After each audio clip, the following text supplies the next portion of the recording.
ஆத்ம ஞானிகளான குருமார்களும் மகரிஷிகளும் பாகம் 2. சூட்சும லோகத்தின் பிரதிநிதிகள்தான் குருமார்கள். குருவின் உருவம் அல்ல, குருமார்கள் கூறும் விஷயங்கள்தான் நமது வாழ்க்கையில் தொடர்ச்சியாக பிரதிபலிக்க வேண்டும். அது ஒரு சமாதி, பிறந்த நாள், ஆடி மாதம் அல்லது ஏதேனும் நெறிமுறையின் காலத்தில் மட்டுமே நினைக்க வேண்டிய விஷயம் அல்ல. பிறப்பு முதல் இறப்பு வரை நமது வாழ்க்கையில் முறையாக கையாள வேண்டிய ஒன்று. அப்போது மட்டும்தான் மனிதனில் மாற்றம் ஏற்படும். மனிதர்கள் நன்றாக வேண்டும் என்ற குருமார்களின் கனவு நினைவாகும். நாம் குருமார்களை உருவங்களின் மட்டத்திற்கு இழுத்து அவர்களின் சிறப்பு நிலை தாழ்த்தப்பட்டது. நாமும் குருமார்களை கண்டு அந்த மகத்துவ நிலைக்கு உயர்வதற்கான வழியைத்தான் எல்லா குருமார்களும் சொல்லித் தருகிறார்கள். என்று முதல் குருமார்களின் உருவ ஆராதனை தொடங்கியதோ அன்று முதல் வெறும் பூஜையும் கும்பிடுதலும் ஆகிவிட்டது. குருவின் அறிவு யாருக்கும் வேண்டாம். காரணம், அறிவு தேட வேண்டுமெனில் அதிக தியாகம் வேண்டும்.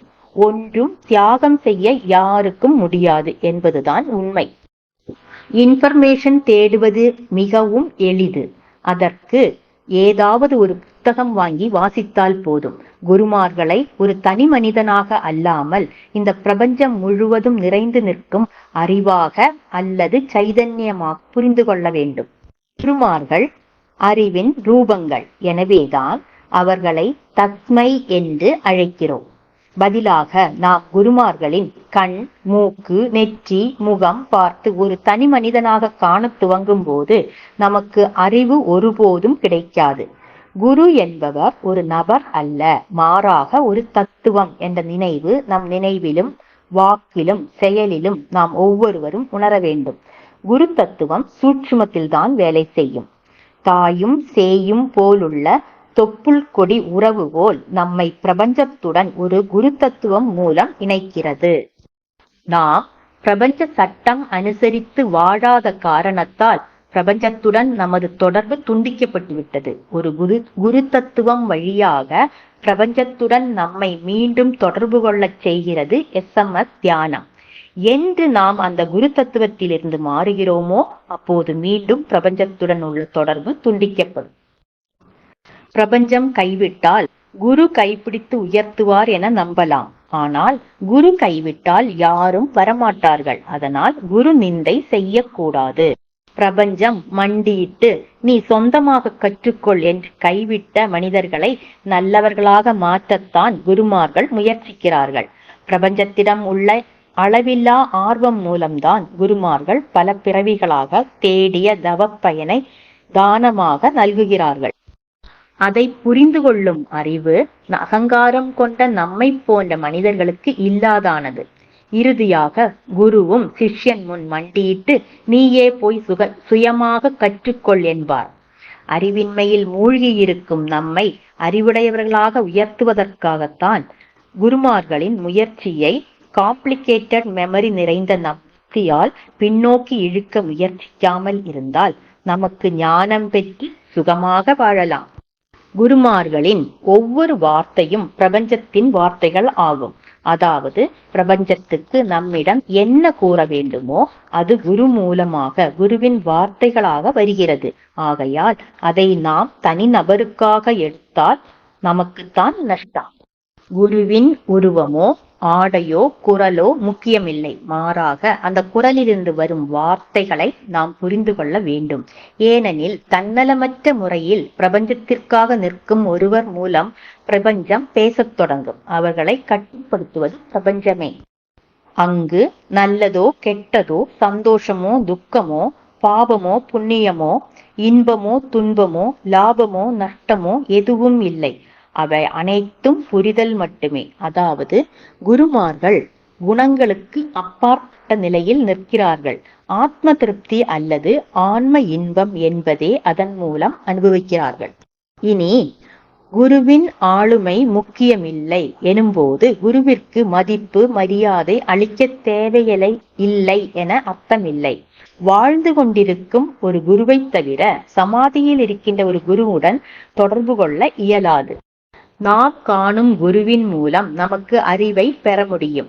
ஒவ்வொரு குருவும் அவர்களின் அனுபவங்களையே அறிவாக நமக்கு வழங்குகிறார்கள். ஒருவரின் அனுபவத்தை மற்றவரால் விளக்க முடியாது. அதை புரிந்து கொடுக்க இயல்பவர் அனுபவித்தவரே. இல்லையெனில் நாம் கடினமான தவம் மூலமாக பல பிறவிகளின் மூலம் ஆன்மீக தெளிவை அடைய முடியும். ஆன்மீக தெளிவின் மூலம் மட்டுமே ஒரு மனிதர் தனது ஜென்மங்களின் கர்ம வினைகளிலிருந்து விடுதலை பெற்று இந்த ஜென்மத்தை சீராக்கி மோட்சத்தை அடைய முடியும். குருவின் முக்கியத்துவத்தை புரிந்து முழு மதிப்பு மரியாதையுடன் அணுக வேண்டும். குருவுக்கு உண்டாகும் சிறிய மனக்கவலை கூட பிரபஞ்சம் உணர்ந்து அதற்கு காரணமானவர்களுக்கு தக்க தண்டனை அளிக்கும். குருமார்கள் ஒருபோதும் யாரையும் சாபமிட மாட்டார்கள். அவர்கள் உயிரை எடுக்க வந்தவர்களுக்கு தங்களது அறியாமையை பொறுத்து அவர்களும் நன்மையின் பாதையில் வருமாறு விரும்பி ஆசிர்வதிப்பார்கள். அவர்கள் மிக உயர்ந்த நிலையில் உள்ளவர்கள். குருவை வணங்காவிட்டாலும் அவமதிக்க கூடாது. குரு நிந்தை நாசமாகும். குருமார்களுக்கு தன்னுடைய விருப்பங்களோ ஆசைகளோ ஒரு குறிப்பிட்ட நபரிடம் விரோதமோ வெறுப்போ நேசமோ எதுவும் இல்லை. மனிதர்கள், விலங்குகள், தாவரங்கள் போன்ற எல்லாவற்றையும் சமமான மனப்பாங்குடனே பார்ப்பவர்கள் குருமார்கள். அவர்கள் மிகவும் தன்னலமற்றவர்கள். பணக்காரனோ ஏழையோ பண்டிதனோ பாமரனோ கொலைகாரனோ நல்லவனோ யார் வந்தாலும் அனைவருக்கும் ஒரே மாதிரியான அறிவை அவர்கள் பகிர்ந்து கொடுப்பார்கள். இருளில் மூடப்படும் பல வருடங்கள் அடைக்கப்பட்டிருந்த அறையில் ஒரு தீபத்தை ஏற்றினால் ஒரு நொடியில் இருள் மறைந்து ஒளியால் நிரம்பும். அதுபோல் யாரிடத்தில் மாற்றம் வந்து நல்லவராக மாறுவார்கள் என்பதை யாரும் முன்னதாக தீர்மானிக்க முடியாது. இன்றைய கொலைகாரன் நாளை ஒரு குருவாக மாறலாம். வேடன் ரத்னாகரன் வால்மீகி ரிஷியாக மாறிய வரலாறு நமக்கு உள்ளது. நாம் சிறந்தவராக கருதும் நபர் எதிர்காலத்தில் மிகவும் மோசமாக மாறலாம். பிரபஞ்சத்தின் தீர்மானத்தை யாரும் கூற முடியாது. குருமார்கள் தங்களுக்கு அல்லது தங்கள் குடும்பத்திற்காக கூட ஒன்றும் விரும்ப மாட்டார்கள். அவர்கள் எல்லாவற்றையும் முழுமையாக பிரபஞ்சத்தில் அர்ப்பணித்து பிரபஞ்சம் விரும்புவது போல் வாழ்க்கையை வாழ்கின்றவர்கள். அவர்களின் முன்னால் யார் வந்தாலும் அனைவருக்கும் ஒரே மாதிரியான ஆசிர்வாதம் மட்டுமே. பிரபஞ்சத்தின் இச்சைக்கு ஏற்ப வாழ்வதற்கான ஒரு ஆசிர்வாதம் கிடைக்கும் எனும் தன்னலமற்ற ஒரு பிரார்த்தனை. அதில் சொந்த பிள்ளைகளுக்கானாலும் மற்றவர்களுக்காக இருந்தாலும் வேறுபாடு கிடையாது. அங்கு தனிநபர்கள், உறவுகள் எதுவும் இல்லை. பிரபஞ்சத்தின் நலன் மட்டுமே உள்ளது. நம்முடைய இயல்பான வாழ்க்கையில் நான் பயன்படுத்தும் அன்பு, காதல், பாசம், பரிவு, என், உன், சொந்தம் போன்ற சொற்களுக்கெல்லாம் இங்கு முக்கியத்துவம் இல்லை. இந்த சொற்கள் எல்லாம் அட்டாச்மெண்ட் உருவாக்கும் சொற்களாகும். இவை குறிப்பிட்ட உறவுகளை மையமாக கொண்டவை. இவை நிலையான உணர்ச்சிகளும் அல்ல. சூழ்நிலைகளின் அடிப்படையில் மாறுபாடுகள் ஏற்படும். குருமார்கள் ஒன்றுடனும் அட்டாச்சுடும் அல்ல, அதே நேரத்தில் டிட்டாச்சுடும் அல்ல. ஒரு சேப்பங்கிழங்கின் இலை எப்படி தண்ணீர் ஒட்டாமல் இருக்கிறதோ அதுபோல ஒன்றுடனும் ஒட்டாமல் இருப்பவர்களே குருமார்கள். அனைத்து உயிரினங்களுடனும் பரிவு அவர்களிடம் இருக்கும். ஒவ்வொருவருடைய தனிப்பட்ட சுகத்திற்காக செயல்படுபவன் சாதாரண மக்களின் நலனுக்காக செயல்பட வேண்டும் என்ற ஒரு வாக்கியத்தின் மூலம் மட்டுமே குருமார்களின் பரிவு, அதாவது அனுகம்பை என்ற சொல்லின் பொருளை விளக்க முடியும். அந்த சொல் மிகவும் பரந்தது.